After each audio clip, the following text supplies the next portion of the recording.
Hi everyone, welcome back to Diksha's education hub. तो president को ही कंटिन्यू करेंगे आज। उससे पहले हमने एमरजेंसी पूरी डिटेल में कंप्लीट कर ली थी। आज देखेंगे जो एमरजेंसीज इंप्लीमेंट करी थी उनको बंद कैसे करना है। अब ऐसे थोड़ी होगा नेशनल एमरजेंसी कॉन्टीन्यूस पीरियड के लिए चलेगी, कभी ना कभी तो रोकनी पड़ेगी। तो नेशनल एमरजेंसी जिसके बारे में हमने बात करी थी आर्टिकल नंबर 352 के अंदर, यहाँ पे प्रेसिडेंट क्या करेंगे, एक प्रोक्लेमेशन करेंगे। प्रोक्लेमेशन में आपने एक शब्द याद रखना है, that is formal announcement. Formal official announcement भी बोल सकते हो। एक अनाउंसमेंट कर देंगे कि हाँ जी, जो नेशनल इमरजेंसी है उसको हम अब क्लोज कर रहे हैं। तो लोकसभा एक रेजोल्यूशन पास करेगी और जिसके तहत सिंपल मेजॉरिटी से बोल दिया जाएगा कि जो नेशनल इमरजेंसी है वो ख़त्म हो चुकी है। वैसे एक प्रेसिडेंट रूल हमने पढ़ा था आर्टिकल नंबर 356 के अंदर, तो इसको भी कैसे रिवोक किया जा सकता है, तो प्रोक्लेमेशन से ही करेंगे, यानी कि फॉर्मल ऑफिशियल अनाउंसमेंट करी जाएगी और प्रेसिडेंट रूल भी बंद कर दिया जाएगा। जैसे सरकार बन गई तो वहाँ पे एक प्रोक्लेमेशन लाना पड़ेगा और प्रेसिडेंट रूल बंद। फिर हमने फाइनेंशियल इमरजेंसी देखी थी आर्टिकल 360, जो खैर आज तक इम्प्लीमेंट नहीं हुई है इंडिया के अंदर, पर इसको कभी भी रिवोक किया जा सकता है प्रेसिडेंट के द्वारा। कैसे? Again proclamation. एक बार फाइनेंशियल कंडीशन सुधर जाती है तो उसके बाद प्रोक्लेमेशन लाके फाइनेंशियल इमरजेंसी को भी बंद कर दिया जाएगा। तो ये तो होगी हमारे पास इमरजेंसी पावर्स। अब आती हैं जुडिशियल पावर्स। जुडिशियल पावर कहीं ना कहीं आप सुप्रीम कोर्ट के बारे में सोचोगे, high court, district court and all. यहाँ पे मेन फोकस रहेगा सुप्रीम कोर्ट का, क्योंकि हाई कोर्ट के लिए तो बिठाया होता है ना, हर स्टेट में एक गवर्नर होते हैं। तो गवर्नर का काम ही क्या होता है, सेंटर और यहाँ पे स्टेट, इन दोनों के बीच में एक पुल का काम करते हैं, ब्रिज का काम करते हैं। तो देखते हैं अब प्रेसिडेंट के पास जुडिशियल पावर्स क्या क्या होती हैं। सबसे पहले तो आती है आर्टिकल नंबर 72, जिसमें हमने क्या पढ़ी थी, पार्डनिंग पावर्स ऑफ प्रेसिडेंट, माफ़ी दे सकते हैं जिसमें प्रेसिडेंट, इनके बारे में पढ़ा था। तो सबसे पहले थी पार्डन। पार्डन का मतलब है पूरी तरह से जो कन्विक्ट या ऑफेंडर है उसको पनिशमेंट से मुक्त कर दिया गया है, पूरी तरह से उसको माफ़ी दे दी गई है। फिर हमने देखा था कम्यूटेशन। कम्यूटेशन में क्या था कि किसी को अगर डेथ सेंटेंस मिल रखा है तो उसको रिगरस इम्प्रीजनमेंट में कन्वर्ट कर दिया था, या फिर किसी को रिगरस इम्प्रीजनमेंट मिला हुआ है तो सिंपल इम्प्रीजनमेंट से उसको कन्वर्ट कर दिया। मतलब जो इंटेंसिटी है पनिशमेंट की उसको हम कम कर रहे हैं। पर मान लो ये जो रिगरस इम्प्रीजनमेंट है ये 2 साल के लिए मिला है, तो यहाँ पे सिंपल इम्प्रीजनमेंट भी अगर मिलेगा तो ये भी 2 साल के लिए ही रहेगा। टाइम में चेंज नहीं किया जाता कम्यूटेशन के केस में, पर जो इंटेंसिटी होती है पनिशमेंट की उसको रिड्यूस कर दिया जाता है। उसके बाद हमने पढ़ी थी रिप्राइव। रिप्राइव में क्या किया जाएगा कि टेम्परेरी बेसिस पे जो डेथ सेंटेंस होता है उस पर सस्पेंशन लगा दी, ठीक है, ताकि उसमें फिर एक टाइम पीरियड मिल जाता है कि अगर पार्डनिंग के लिए लेटर लिखना है प्रेसिडेंट को तो लिख सकते हैं, जो कन्विक्ट होते हैं, ऑफेंडर होते हैं, क्रिमिनल्स होते हैं। रेस्पाइट स्पेशल ग्राउंड्स के ऊपर था। स्पेशल ग्राउंड क्या क्या हो सकता है, कोई फीमेल, उसको पनिशमेंट दी गई पर प्रेगनेंसी आ जाती है, या कोई डिसेबल्ड है आदमी, ठीक है, तो उन केसेस में क्या होता है, स्पेशल ग्राउंड्स के बेसिस पे पनिशमेंट रिड्यूस कर दी जाती है। देन आता है रिमिशन। तो यहाँ पे जो सेंटेंस है उसका पीरियड रिड्यूस कर दिया जाता है without changing the nature of punishment. किसी को अगर रिगरस इम्प्रीजनमेंट मिली थी वो रिगरस इम्प्रीजनमेंट ही रहेगी, पर 2 साल के लिए थी तो 1 साल के लिए कर दी, तो टाइम चेंज हो गया। कम्यूटेशन में नेचर चेंज किया था और रिमिशन में टाइम चेंज किया था। तो ये 2 शब्द याद रखोगे आप। ये तो आ गई पार्डनिंग पावर जो आर्टिकल 72 के तहत थी। और कोर्ट मार्शियल भी कर सकते हैं, ठीक है, और अंडर यूनियन लॉ के पनिशमेंट दे सकते हैं।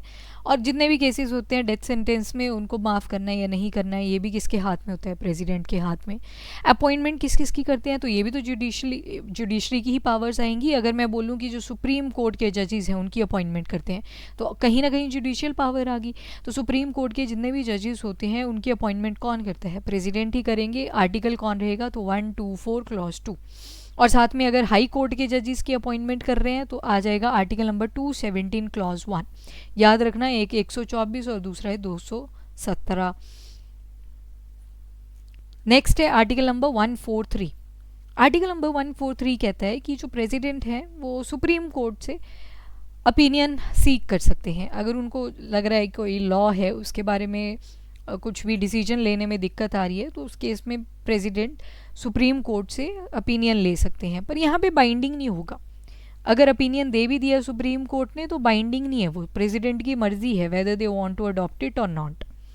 फिर आती है डिस्क्रिशनरी पावर्स ऑफ प्रेसिडेंट। कुछ डिस्क्रिशनरी पावर्स भी हैं, जैसे हंग असेंबली। हंग असेंबली में क्या होता है, even not a single party, कोई भी पॉलिटिकल पार्टी एब्सोल्यूट पावर से नहीं रूल कर पाती।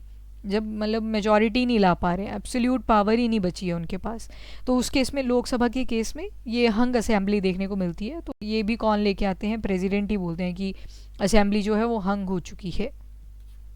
उसके बाद नेक्स्ट आती है passage of no confidence motion. Political party में अपने में ही कॉन्फिडेंस नहीं बचा हुआ है, मेजॉरिटी नहीं शो कर पा रहे हैं, तो उस केस में भी ये जो कॉन्फिडेंस मोशन है गवर्नमेंट को लेके आना पड़ेगा। इसका प्रोक्लेम कौन करेंगे, प्रेसिडेंट करेंगे। और अगर प्राइम मिनिस्टर की जो इनकम्बेंट थे, यानी कि जो अभी करंटली प्राइम मिनिस्टर थे, उनकी डेथ हो जाती है इन केस, तो वहाँ पे भी प्रेसिडेंट जल्दी से जल्दी इलेक्शंस को बोल देंगे कि जल्दी से जल्दी अब जो प्राइम मिनिस्टर है उनको अपॉइंट करा जाए। पॉकेट वीटो की पावर भी किसको दी गई है, प्रेसिडेंट। याद करो, एब्सोल्यूट वीटो, सस्पेंसिव वीटो और पॉकेट वीटो, ये 3 वीटो पावर्स कहाँ पे हैं, इंडिया के अंदर, पर क्वालिफाइड वीटो यहाँ पे नहीं है। उसके बाद रिकन्सिडरेशन ऑफ बिल। याद करो, ये रिकन्सिडरेशन इन वीटोज़ में ही पड़ा था ना, कि या तो अगर बिल एक बार दोबारा वापस भेज दिया रिकन्सिडर करने के लिए, वो लोकसभा और राज्यसभा की मर्जी रहेगी, या तो चेंजेस करें या तो ना करें। और अगर दोबारा भेज दिया तो फिर साइन करें, ये जेब में रख लेते हैं उसको। तो जेब में रख लिया फिर तो ज़बरदस्ती आप निकलवा नहीं सकते, फिर तो जो प्रेसिडेंट है उनकी ही चलती है। इसके अलावा काउंसिल ऑफ मिनिस्टर, जो reconsideration of an advice tendered by the council of minister, एक बार सोच विचार किया जा सकता है जो भी उन्होंने मिनिस्टर्स ने एडवाइस दी होती है। उसके अलावा कौन कौन से बिल्स हैं जो पास होंगे on the approval of president. कुछ बिल्स ऐसे हैं जिन पे अप्रूवल ऑफ प्रेसिडेंट मैंडेटरी रहता है। तो एक तो आपको मनी बिल ध्यान में आ रहा होगा, अभी करना है मनी बिल, अभी नहीं करेंगे इस टॉपिक के अंदर। याद रखना, पर जो बिल्स होते हैं, एक तो जैसे मान लो बाउंड्री ऑफ स्टेट या नेम चेंज करना है, तो हमने क्या पढ़ा था, यहाँ भी तो चाहिए होगा, पर आर्टिकल नंबर 4 के अंदर क्या बोला था हमने, कि अगर आर्टिकल 2 एंड 3 चल रहा है तो उस केस में प्रेसिडेंट इंटरफेयर भी नहीं करेंगे, चलने देंगे प्रोसेस को। फिर आता है मनी बिल। मनी बिल के बारे में हम पढ़ेंगे अभी आर्टिकल 109 और 110। इसके अलावा फाइनेंशियल बिल्स आएंगे आपके 117 में। Legislation involving article 31 clause A, खैर अब तो अबॉलिश हो गया है, पर पहले हुआ करता था। और इसके अलावा ऐसे बिल्स जिनमें रिस्ट्रिक्शन लगाई गई है on the freedom of trade, commerce and intercourse, जैसे कि article number 19 clause 1 sub clause जी, तो उसमें भी प्रेसिडेंट का इंपॉर्टेंट रोल रहेगा। इन्वॉल्विंग टैक्सेशन इन स्टेट और one that seeks to redefine the agriculture income, तो इसमें भी किसका इंपॉर्टेंट रोल रहेगा, प्रेसिडेंट का। चलिए जी नेक्स्ट, अब लिमिटेशंस क्या क्या लगाई गई हैं प्रेसिडेंट के पावर पे। सबसे पहले तो आर्टिकल 53 क्लॉज 1 में बोल दिया कि आपके पास ये सारी पावर तो अलाउड तो हैं आपको, पर आपको संविधान के दायरे में रहना है, ठीक है। और उसके बाद आता है आर्टिकल 75 क्लॉज 1। आर्टिकल 75 क्लॉज 1, इसमें जो मिनिस्टर्स हैं they can be appointed by president only on the advice of prime minister. जो मिनिस्टर होते हैं, जो काउंसिल ऑफ मिनिस्टर बनती है, वो प्राइम मिनिस्टर के ही बोलने पे बनती है। प्रेसिडेंट तो जो प्राइम मिनिस्टर बोलते हैं उनको करना ही पड़ता है, तो एक तरह से लिमिटेशन ही है। बोलने को तो प्रेसिडेंट होते हैं, पर बोला किसने होता है एक्चुअल में, पीछे से किसने बोला होता है, प्राइम मिनिस्टर ने बोला होता है। आर्टिकल नंबर 74 क्लॉज 1, 74 क्लॉज 1 देखोगे तो इसमें एग्जीक्यूटिव पावर्स जो है उनको कौन एक्सरसाइज करेंगे, प्रेसिडेंट, पर किसकी प्रेजेंस में, अगेन प्राइम मिनिस्टर और काउंसिल ऑफ मिनिस्टर्स तभी काम करते हैं अपना। उनका तो काम केवल क्या है, सिग्नेटरी है। औपचारिक और वास्तविक अध्यक्ष में यही फ़र्क है। औपचारिक कौन है, प्राइम मिनिस्टर है, सॉरी प्रेसिडेंट है, और वास्तविक एक्चुअल लीडर कौन है, वास्तविक रियल लीडर, तो वो है आपके प्राइम मिनिस्टर। उसके बाद आते हैं आर्टिकल 75 क्लॉज 3, जो प्रेसिडेंट हैं वो बाउंड हैं to the advice of council of minister. जो काउंसिल ऑफ मिनिस्टर्स ने बोल दिया उनके कहने पे ही प्रेसिडेंट को आगे चलना पड़ेगा। मतलब कहने पे तो नहीं, मेजॉरिटी जब आ जाएगी तो मेजॉरिटी रूलिंग पावर की है, अलायंस की है, जिस मर्जी की है, तो एक बार जो उन्होंने बोल दिया they have to follow that. तो हाउस ऑफ पीपल यानी कि लोकसभा, इनकी बात माननी ही पड़ती है। अब कुछ इंपॉर्टेंट फैक्ट्स भी हैं प्रेसिडेंट से रिलेटेड, जैसे इम्पीचमेंट प्रोसेस हमने प्रेसिडेंट का कहाँ से लिया है, तो यूएस कॉन्स्टिट्यूशन से। सेकंड शेड्यूल जो कॉन्स्टिट्यूशन का है उसमें बताया गया है कि प्रेसिडेंट को क्या क्या इमॉल्यूमेंट्स दिए जाएंगे, अलाउंसेस और प्रिविलेजेस, यानी कि उनकी पावर्स क्या क्या रहेंगी, उनको क्या क्या पर्क्स दिए जाएंगे उस पोजीशन पे बैठ के, ये सारे हमें कहाँ पे मिलते हैं, सेकंड शेड्यूल के अंदर। याद करो tears of old PM, starting के लेक्चर में बताया था, तो टी से तो टेरिटरी थी, ई में क्या रिप्रेजेंट किया गया था, इमॉल्यूमेंट्स।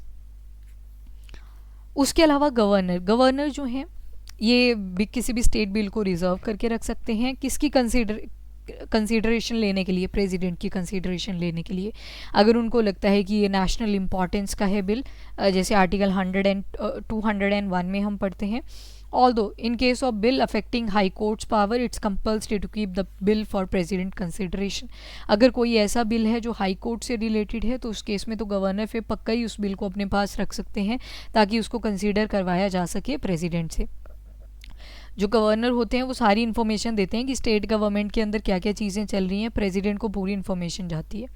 और last sitting of constituent assembly doctor Rajendra Prasad, इनको इलेक्ट करा गया था इंटरिम प्रेसिडेंट और ऑन 14 ऑफ जैन 1950, और ये फर्स्ट प्रेसिडेंट थे इंडिया के और लॉन्गेस्ट सर्विंग भी थे।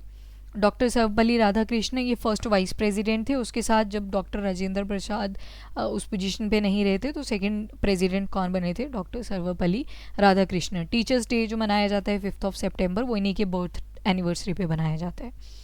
Zakir Hussain first Muslim president थे और तीसरे नंबर पे बने थे, इनका शॉर्टेस्ट सर्विंग पीरियड था एज अ प्रेसिडेंट, इनकी डेथ हो गई थी बीच में ही। और फ़खरुद्दीन अली अहमद और जाकिर हुसैन ये दोनों ही ऑफिशियल टाइम पीरियड में इन दोनों की डेथ हुई थी। वारागिरी वेंकटागिरी ये फर्स्ट थे जो एक्टिंग प्रेसिडेंट बने थे इंडिया के, और सिर्फ एक ही थे जिन्होंने second round of counting of votes with the narrow margin, मैंने याद करो सिंगल ट्रांसफरेबल वोट हमने पढ़ा था कि पहले तो फर्स्ट प्रेफरेंस देखी जाती है फिर सेकंड प्रेफरेंस देखी जाती है, तो इसमें सेकंड काउंट हुआ था जब इनके इलेक्शन हुए थे। 3 इंटरिम प्रेसिडेंट रहे, 14 फुल टाइम प्रेसिडेंट रहे आज तक। अगर देखोगे वारागिरी, मोहम्मद हिदायतुल्ला, बीडी जाती, ये सारे इंटरिम प्रेसिडेंट हैं। याद है ना हिदायतुल्ला, तो जब ये जाकिर हुसैन की डेथ हुई थी तो वीवी गिरी हट गए थे पोजीशन से, उनको बोला था, वीवी गिरी उस टाइम पे क्या थे, वाइस प्रेसिडेंट थे, तो अगर जाकिर हुसैन की डेथ हुई थी तो वाइस प्रेसिडेंट किसने बनना था, वीवी गिरी ने, पर वीवी गिरी ने बोला मैं प्रेसिडेंट के लिए इलेक्शन फाइट करूंगा। तो हिदायतुल्ला उस टाइम पे चीफ जस्टिस ऑफ इंडिया थे, तो chief justice of India was the only chief justice of India right now जिनको मौका मिला था एक्टिंग प्रेसिडेंट बनने का। उसके बाद ज्ञानी जेल सिंह ये फर्स्ट सिख प्रेसिडेंट थे, operation blue star, anti Sikh rights इसी टाइम पीरियड पे हुए थे। फिर कोचेरियल रमन नारायण ये फर्स्ट दलित प्रेसिडेंट थे और ओल्डेस्ट प्रेसिडेंट हैं इंडिया के। अभी जैसे द्रौपदी मुर्मू जी की बात करें तो ये कौन सी ट्राइब से बिलोंग करती हैं, तो संथाल, ठीक है। डॉक्टर APJ अब्दुल कलाम, इनको पीपल्स प्रेसिडेंट भी बोला जाता था, काफ़ी प्यार मिला है इन्हें सभी लोगों से। वीवी गिरी ओनली प्रेसिडेंट थे जिन्होंने एक्टिंग प्रेसिडेंट की पोजीशन से रिज़ाइन कर दिया था, तो आई थिंक आपने वो स्टोरी देख ली थी, और इन्होंने बोला था कि मैं प्रेसिडेंट के इलेक्शन लड़ूंगा। और M हिदायतुल्ला, तो जब वीवी गिरी ने वो पोजीशन छोड़ी थी तो M हिदायतुल्ला ऐसे first chief justice of India थे जिनको एक्टिंग प्रेसिडेंट अपॉइंट किया गया था। APJ अब्दुल कलाम और वीवी गिरी ये ऐसे प्रेसिडेंट थे जिनको भारत रत्न भी मिला है। और प्रतिभा पाटिल ये फर्स्ट वुमेन प्रेसिडेंट थी इंडिया की और 12th इन रो, मतलब 12th नंबर पे ये प्रेसिडेंट बनी थी। उसके अलावा और कौन प्रेसिडेंट थे, जैसे डॉक्टर राजेंद्र प्रसाद, तो इनका कार्यकाल सबसे लंबा रहा 1950 टू 1962 तक का। सर्वपल्ली राधाकृष्णन 1962 टू 1967, जाकिर हुसैन 1967 टू 69, और उसके बाद वीवी गिरी, इन्हीं की डेथ की। अब जब जाकिर हुसैन की डेथ हुई थी तो उसके बाद वीवी गिरी एक्ट करने लगे प्रेसिडेंट, पर उन्होंने इलेक्शन फाइट करने थे, तो इस वजह से मोहम्मद हिदायतुल्ला को प्रेसिडेंट बनाया गया था, जो कि फर्स्ट CGI थे जिन्हें प्रेसिडेंट बनने का मौका मिला था। फिर वीवी गिरी फाइनली इलेक्शन जीत जाते हैं, तो 1969 से लेकर 1974 तक वही गद्दी पे बैठते हैं, यानी कि सीट पे बैठते हैं। फ़खरुद्दीन अली अहमद आते हैं, 1974 टू 1977 तक का टाइम पीरियड था, तो BD जाती उस टाइम पे प्रेसिडेंट की सीट पे बैठते हैं। फिर इलेक्शन होते हैं तो N सजीवा रेड्डी अब प्रेसिडेंट बने, फिर उसके बाद ज्ञानी जेल सिंह, और उसके बाद R Venkataraman, doctor Shankar Dayal Sharma, KR Narayan, doctor APJ Abdul Kalam, और मिस प्रतिभा पाटिल, प्रणब मुखर्जी, रामनाथ कोविंद और इस टाइम पे द्रौपदी मुर्मू हैं, ठीक है, अभी तक अगर देखोगे। इसके अलावा नीलम संजीवा रेड्डी भी थी, ओनली प्रेसिडेंट जिन्होंने अनअपोज्ड इलेक्शन जीते थे और यंगेस्ट प्रेसिडेंट भी थे ये at the age of 64। Draupadi Murmu first tribal women है जो अभी प्रेसिडेंट ऑफ इंडिया सर्व कर रही हैं और फर्स्ट सर्विंग प्रेसिडेंट है इंडिया की जो इंडिपेंडेंस के बाद जिनका जन्म हुआ है, यानी कि बाकी सभी ये 1947 से पहले जन्मे हुए थे, पर जो द्रौपदी मुर्मू हैं इनका बर्थ 1947 के बाद में हुआ था। तो चलो अब वाइस प्रेसिडेंट देखेंगे पर नेक्स्ट वीडियो में। अभी के लिए इतना ही। Thank you everyone, have a nice day, keep studying and keep watching.